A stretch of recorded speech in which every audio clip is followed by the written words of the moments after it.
श्री सद्गुरु महाराज की जय। श्री सद्गुरु महाराज की जय। एक बार बुलंद आवाज में सब कोई जय जयकार करें। श्री सद्गुरु महाराज की जय। अखंड मंडलाकारं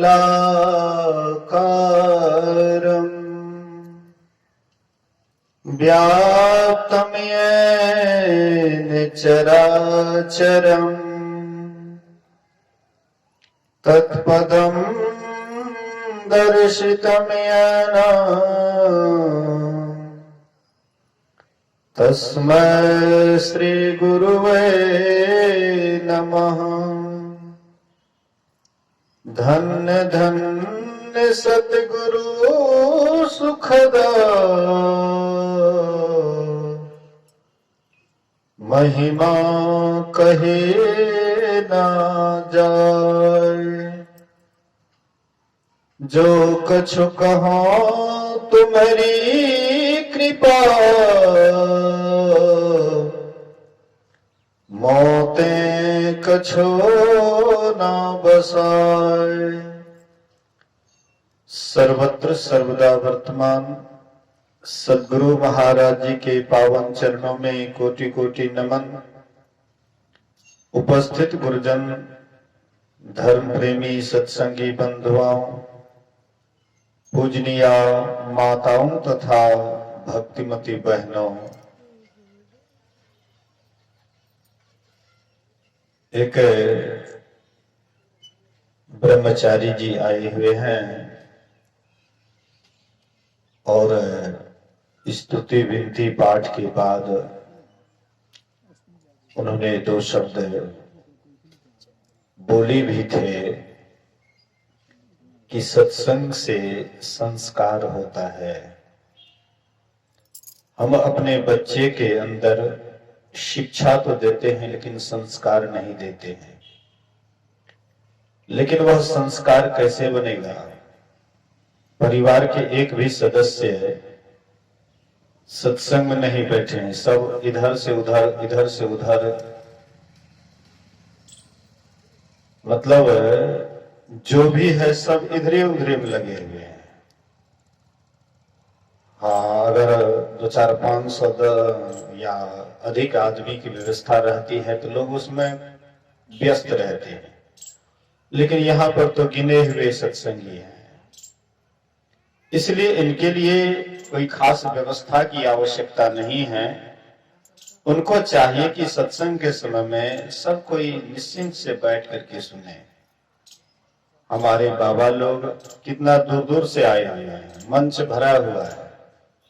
आइए श्रोता, अधोपन डाल रही है। लोगों के अंदर में शुभ संस्कार घटते जा रहा है। जो संस्कार बढ़ना चाहिए वह संस्कार घटता है, और जो संस्कार घटना चाहिए वही संस्कार बढ़ता है। इसलिए मैं खास करके अनुरोध करूंगा, इस परिवार के जितने भी सदस्य हैं, थोड़ी देर के लिए, बहुत कम ही देर बोलूंगा, बहुत कम ही देर के लिए सब कोई आकर के थोड़ी देर के लिए बैठिए, क्योंकि सत्संग से लाभ होता है। पीछे में आप लोग बातचीत नहीं कीजिए। बोलिए श्री सद्गुरु महाराज की जय। अभी हम आप श्रवण कर रहे थे कि शिक्षा से लोग पैसे कमाने के लिए जानते हैं। स्कूल कॉलेज जो हम अपने बच्चे को भेजते हैं, इससे पैसा कमाया जाता है, लेकिन उनके अंदर में सद्व्यवहार नहीं लाया जा सकता है, संस्कार नहीं लाया जा सकता है। संस्कार लाने के लिए सत्संग की अति आवश्यकता है।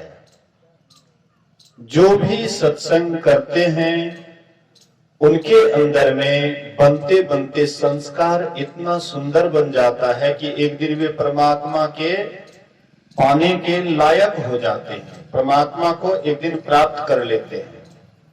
और जो सत्संग से हट करके रहते हैं वह धीरे धीरे उनके अंदर में कुछ संस्कार बढ़ने लग जाता है और उससे हानि होती है। सुसंस्कार से लाभ होता है और कुसंस्कार से हानि होती है। शुभ संस्कार से लाभ होता है और अशुभ संस्कार से हानि होती है। एक बार एक वृक्ष पर एक हंस बैठा हुआ था और उसी वृक्ष पर एक कौवा भी बैठा हुआ था। बैसाख जेठ की गर्मी थी, लबालब गर्मी से तरबतर हो रहे थे। उसी गर्मी में व्याधा भी उस पेड़ के निकट आ जाते हैं और वे पेड़ के नीचे सो जाते हैं। संजोग से जो कौवा का स्वभाव होता है वह उच्चृंखल होता है, वह शांत स्थिर होकर के कहीं पर नहीं रहता है। तो ये अपने स्वभाव के कारण कौवा क्या करते हैं, तो वो जो नीचे में व्याधा बैठे हुए थे उनके ऊपर विष्ठा कर देते हैं, पैखाना कर देते हैं। और जैसे पैखाना उसके ऊपर पड़ा, व्याधा का नींद टूट जाता है और वे ऊपर की तरफ झांकते हैं। तो कौवा तो नहीं दिखाई पड़ा, दिखाई पड़ा हंस। सोचा कि यही हंस मेरे ऊपर पैखाना किया है, इसलिए इसको मारूंगा। वे तीर धनुष तो उनके साथ थे ही, निशाना साधते हैं और निशाना साध करके वह हंस के ऊपर मारते हैं।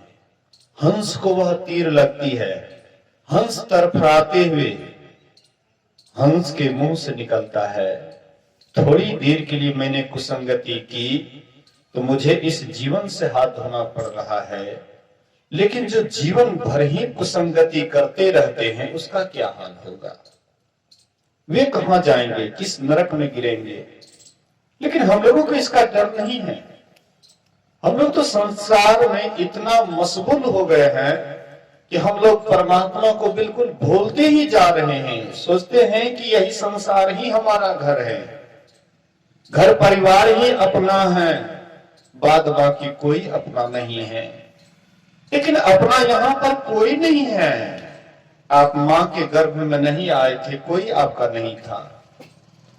माँ के गर्भ में आए थे तब भी आपका कोई नहीं था, और जब यहां से जाएंगे तब भी आपका कोई नहीं होगा।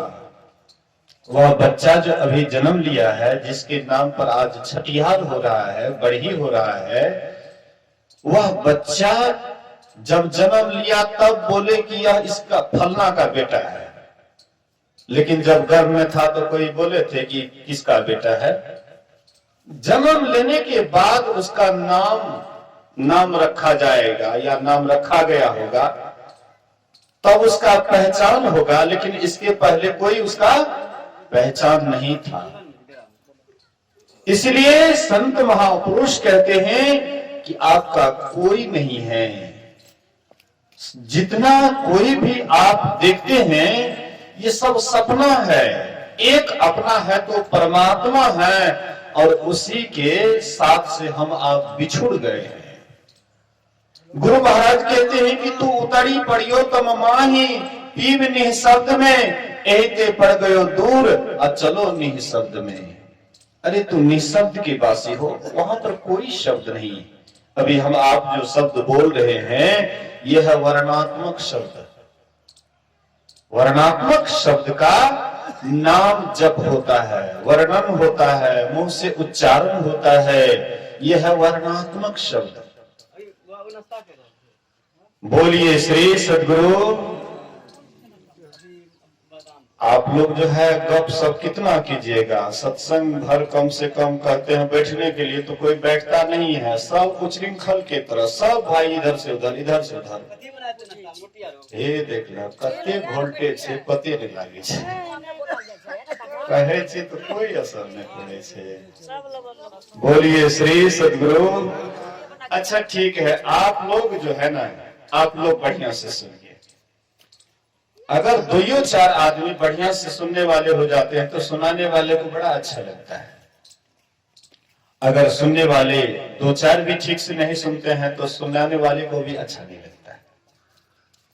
तो मैं कह रहा था गुरु महाराज जी की वाणी में है कि तू उतरी पड़ियो तो ममाही अपीवनी शब्द में यही ते पड़ गयो दूर चलो निशब्द में। हम आप कहाँ के वासी हैं? हम लोग यही हीरापट्टी के वासी हैं? कहाँ के वासी हैं? मानगंज के नहीं, मानगंजम जते पहले मान हुए बच्चा जन्म ले छे तो ओकरा मान है छे, ओकरा नाम पर सत्संग भए रहल छे। बाद में बुढ़ारी में वह बच्चा के दुर्गजम है नहीं मान तब गंजम अल जहिया तहिया मान आ बुढ़ारी में हेता सबके दुर्गजम वह छे मानगंज। ई संसारे छे मानगंज, एठिना मान पहले आ तब गंजम। हाँ तो कहे के मतलब छे कि हमरा सब जे छे से हीरापट्टी के वासी नहीं छिए। शरीर हीरापट्टी में भले छे लेकिन हम जे छिए हम परमात्मा के अभिन्न अंश छिए। परमात्मा का हम अभिन्न अंश है, परमात्मा से टूटे फूटे अंश नहीं है। अभी ये जो पंडाल लगा हुआ है, इस पंडाल के अंदर के आकाश को कहते हैं पटाकाश। पट के अंदर के आकाश को पटाकाश कहते हैं। एक मिट्टी का घड़ा रख दीजिए, उनके अंदर रहने वाले आकाश को घटाकाश कहते हैं। घट के अंदर रहने वाले आकाश को घटाकाश कहते हैं। और वह घड़ा को फोड़ दीजिए तो यही आकाश, घट के अंदर रहने वाले आकाश इस पटाकाश से मिल जाता है। पट के अंदर जो रहने वाले आकाश है उससे मिल जाता है। और यह पर्दा को हटा दीजिए तो यह पटाकाश महदाकाश से मिल जाता है। हालांकि टूटा फूटा अंश नहीं है लेकिन आवरण पड़ गया है, लगता है कि अलग हो गया है। यह हमारी दृष्टि की गड़बड़ी है लेकिन है वह एक ही एक। इसी तरह से वह परमात्मा का हम आप अभिन्न अंश हैं, टूटे फूटे अंश नहीं हैं। लेकिन उस परमात्मा से हम आप बिछुड़ गए हैं और इसी कारण से हम आप बहुत दुख पा रहे हैं। यहाँ पर क्या धनी, क्या निर्धन, क्या उच्च जाति, क्या नीच जाति, क्या स्त्री, क्या पुरुष, कोई भी संसार में आते हैं यहाँ पर दुखी ही होते हैं। आज तक कोई कहने वाला संसार में नहीं हुआ कि हम पूर्ण रूपेण सुखी हो गए।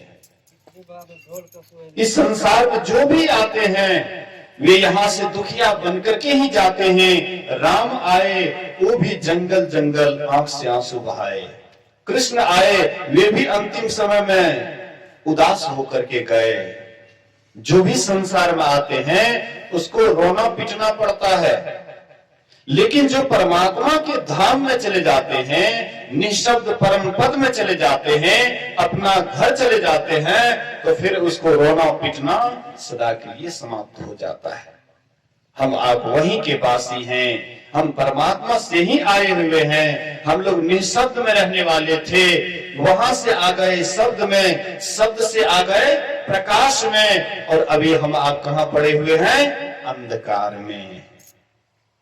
अभी आप अपने घर से चल करके आए हैं, तो जिस रास्ते से आप अपना घर से चल करके आए हैं, अब फिर जब आप अपना घर जाने लगिएगा वही रास्ता होकर के जाइएगा। जिस रास्ते से आए हैं फिर लौटिएगा अपना घर, तो वही रास्ता होकर के जाना पड़ेगा। हम आप परमात्मा के घर से आए हैं, तो जैसे जैसे जिस रास्ते से आए हैं फिर वह रास्ता जब पकड़ेंगे तब वह परमात्मा के धाम में पहुंचेंगे। इसीलिए कबीर साहब कहते हैं, उलटी पाछिलो पैड़ो पकड़ो पसरा मना बटोर। कबीर साहब कहते हैं उलटी पाछिलो, उलट जाओ और पिछले वाला रास्ता को पकड़ो। पिछला वाला रास्ता क्या है? पिछला वाला रास्ता क्या है? उल्टो, अपने अंदर में उल्टो। अपने अंदर में उलटने का क्या मतलब? सिर को नीचे कर दें या पैर को ऊपर कर दें, ये उलटना नहीं है। उलटने का मतलब है संसार की तरफ से अपने ख्याल को मोड़ करके और अपने भीतर में झांको, अपने आप को देखो कि तुम कौन हो और कहां पर हो। हम आप जब आंख बंद करते हैं संसार को देखने के लिए आंख खोल करके देखते हैं। बेटा बेटी धन संपत्ति ये सब देखने के लिए आंख खोलना पड़ता है, आंख खोल करके देखते हैं। लेकिन अपने आप को देखना है तो हम आपको आंख बंद करना पड़ेगा। जैसे आंख बंद करते हैं और अपने आप को देखते हैं उस समय में प्रश्न करते हैं कि हम कहाँ हैं, तो वहां पर उत्तर आता है कि हम अंधकार में हैं और यही अंधकार ही दुख की निशानी है।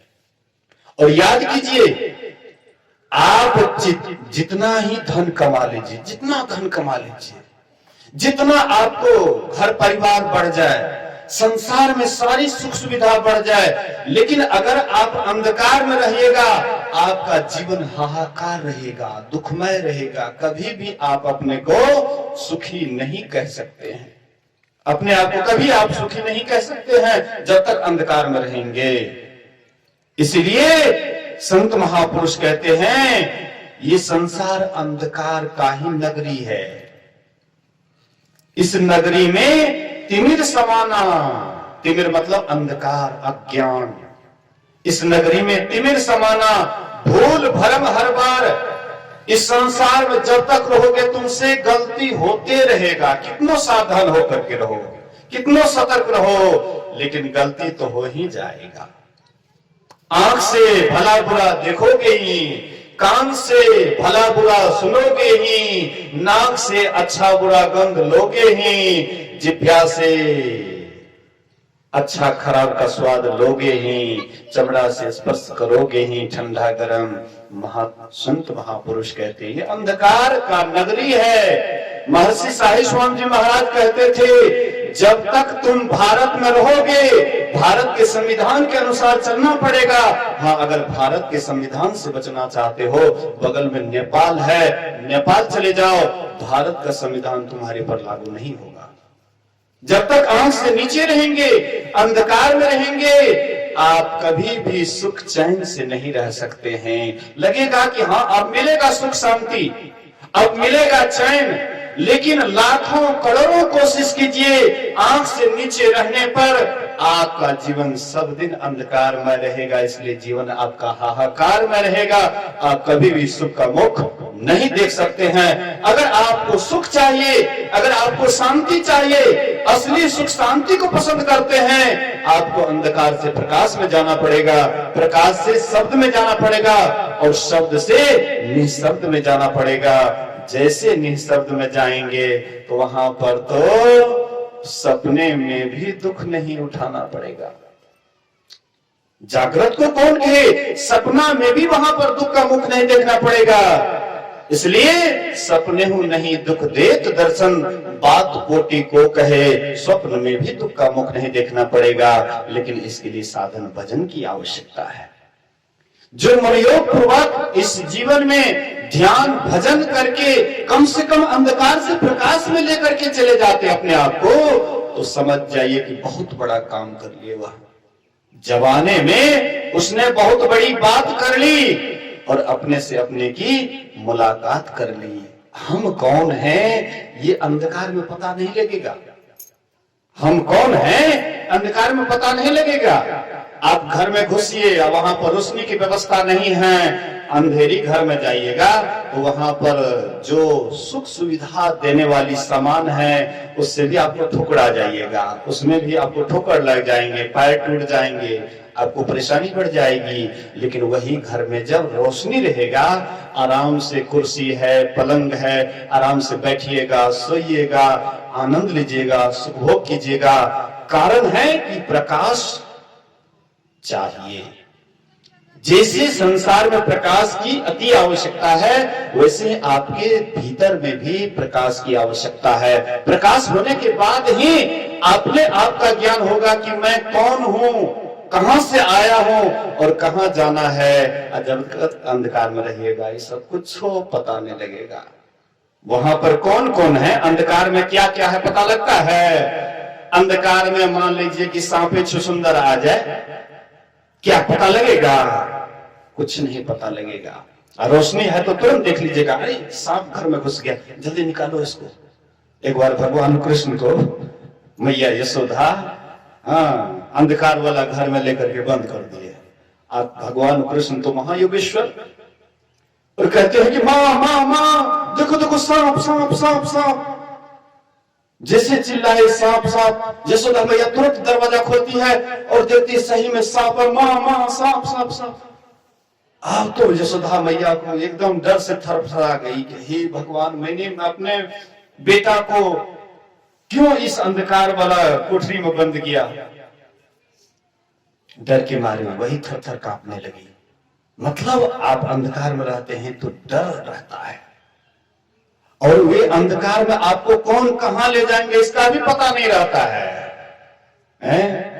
अंधकार में आपको कौन लेकर के कहां जाएंगे कोई पता नहीं है। इसलिए कबीर साहब कहते हैं, नाम सुमर नर बाबरे। बाबरे कहते पागल को।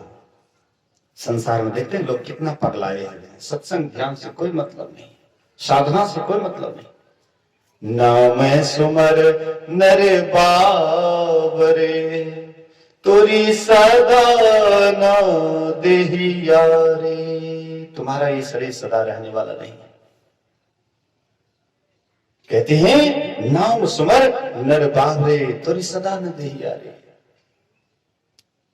इसलिए इस संसार से ऊपर उठिए, और ऊपर उठने के लिए ध्यान करना पड़ेगा। आज कीजिए या कल कीजिए, इस जन्म में कीजिए या अगले जन्म में कीजिए। मतलब जिस जन्म में आप साधना करके जब तक ऊपर नहीं उठिएगा, कभी भी आपके जीवन में अमन चैन आने वाला नहीं है। जीवन सब दिन ऐसे ही व्यस्त रहेगा, अशांत रहेगा। बाहर में खोजते हैं शांति, आज तक किसी को नहीं मिली है तो हम आपको कैसे मिलेंगे? खोजते फिरते बहुत से इस जगत में जा बजा, अंतर के अंतिम तह के रह बिन कोई उसे पाता नहीं। बिन दया संतन की में ही जानना इस राह को, हुआ नहीं होता नहीं वो होनहारा है नहीं। इसलिए अपने भीतर में परमात्मा को पाना है। इसके लिए संतों से सद्युक्ति जान करके जो मनयोग पूर्वक ध्यान करेंगे, साधना करेंगे, उसी का ये जीवन सार्थक सफल होगा। आइए 10:15 होने वाला है, अब हम लोग आरती की ओर चलें। बोलिए श्री सद्गुरु महाराज की जय।